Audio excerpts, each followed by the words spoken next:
Yo, magandang umaga kaibigan.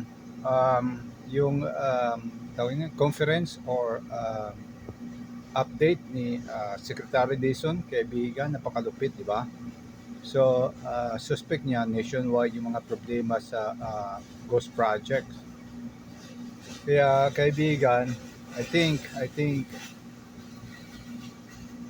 we have to be vigilant, kaibigan. Pwede tayong pumunta sa government natin kung saang city man tayo, magtanong ng mga projects, kaibigan. And then it make a vlogs on it. You can make a good money on this, kaibigan. So you go through the projects, kaibigan, then visit it every week.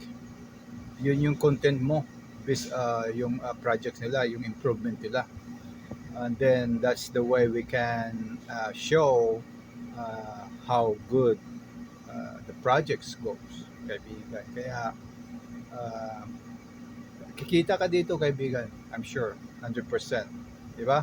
Kasi suportaran ka ng mga kababayan mo dyan sa lungsod nyo. Titingnan nila kung ano yung, curious din sila kung ano yung projects. And then curious din sila kung anong improvement ng projects na yun. Kaya maraming views ka makukuha. Kaya kaibigan, ganun ang gawin natin. Punta kayo sa Capitol nyo, tapos kunin nyo yung mga projects, then kuha kayo ng mga ng mga kung ano-ano nilang anong ginagawa nila, paano yung proseso nila. Mag-interview kayo, kaibigan, ng mga politiko. You have rights to interview them kasi politician sila, especially on public, kaibigan. Huwag private, kaibigan.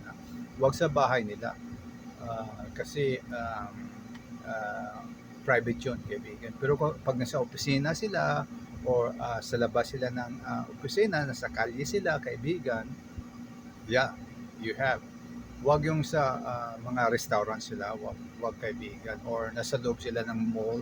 I think that's a private property, yung mall, di ba? Pero pag nasa public sila, sa street especially, or sa office nila, uh, or sa building ng Kapitolyo o kung ano man, government building, pwede mo sila ma-interview. Kaya kaibigan, sige na, gawa kayo ng vlog nila para ako mismo susuporta sa inyo. I-share ko lagi yung mga post ng kaibigan. Well, anyway, tuloy-tuloy tayo. Peace. Magandang umaga.